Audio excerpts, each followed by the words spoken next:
তারাতলায় নিহত শ্রমিকের বাড়িতে বিধায়ক পার্থ ঘোষ পরিবারের পাশে থাকার আশ্বাস, সরকারি সাহায্যের প্রতিশ্রুতি, দোষীদের কঠোর শাস্তির দাবি বিধায়কের।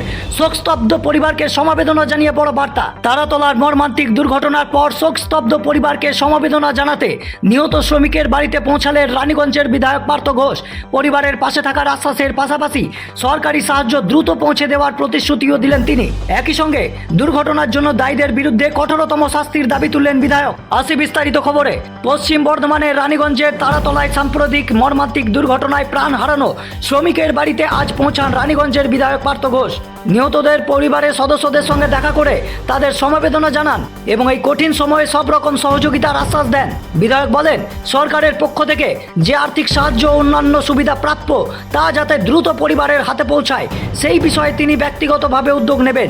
পাশাপাশি নিজের ব্যক্তিগত উদ্যোগও পরিবারের পাশে থাকার প্রতিশ্রুতি দেন। তিনি আরও বলেন, একজন জনপ্রতিনিধি হিসেবে নয়, এই এলাকার একজন মানুষ হিসেবেও তিনি সব রকম এই শোকাহত পরিবারের পাশে থাকবেন। এই দিন দুর্ঘটনার জন্য দায়ী ব্যক্তিদের বিরুদ্ধে কঠোর পদক্ষেপেরও দাবি জানান পার্থ ঘোষ। তার বক্তব্য, যদি কারো গাফিলতির কারণে এই দুর্ঘটনা ঘটে থাকে তবে প্রশাসনের উচিত দোষীদের চিহ্নিত করে দৃষ্টান্তমূলক শাস্তির ব্যবস্থা করা, যাতে ভবিষ্যতে আর কোনো পরিবারকে এরকম মর্মান্তিক পরিস্থিতির মুখোমুখি না হতে হয়।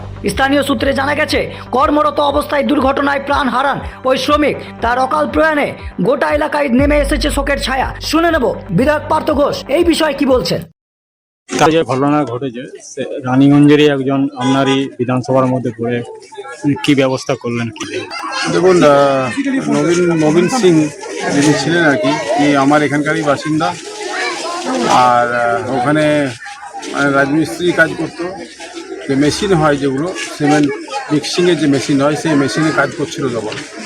এই কর্মরত অবস্থায় এই ঘটনাটা ঘটে, তাতে ওর মৃত্যু হয়। খুবই মর্মান্তিক ঘটনা। ছোট ছোট বাচ্চা, বাড়িতে আর কোনো সোর্স অফ ইনকামের কোনো লোক নেই। আমাদের মাননীয় মুখ্যমন্ত্রী যে প্যাকেজ ডিক্লেয়ার করেছেন তার জন্যে সরকারিভাবে যা যা প্রচেষ্টা করার সেগুলো করা হচ্ছে এবং উনি ওনার বাড়ির লোক যাতে দ্রুত ওটাকে পান আর কি, তার জন্য সব ব্যবস্থা করা হচ্ছে।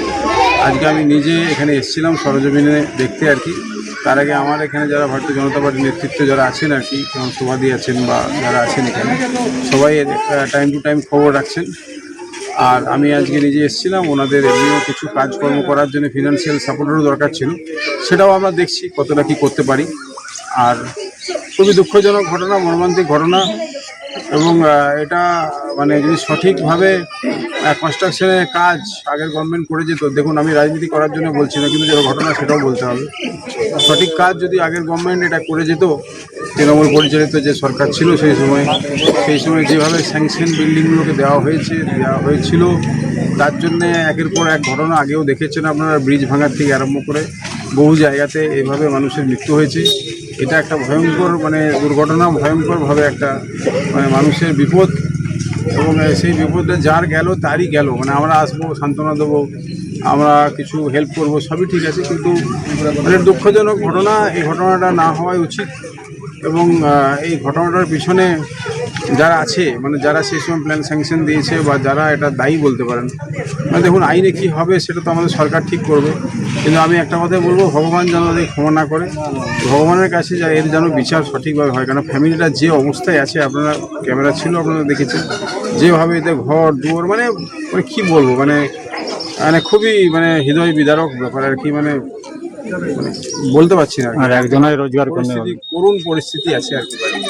মানে ভগবান যেন এদের দিকে মুখ তুলে চাই, আর কারো যেন এই ধরনের ঘটনা না ঘটে, বিশেষ করে এই ধরনের এত একটা দুস্থ ফ্যামিলি আর কি। আর অলরেডি তারা দুস্থ, মানে চিন্তা করুন, পেটের দায়ে তারা এইখান থেকে গিয়ে তারাতলা কত দূর, সেখানে গিয়ে সেই যে মেশিন যেগুলো হয়, যে মিক্সিং মেশিন, যে সিমেন্ট আর বালি আর দিয়ে যেটা আপনার মশলা তৈরি হয় ঢালাইয়ের জন্য, সেই মেশিনটাই চালাতো।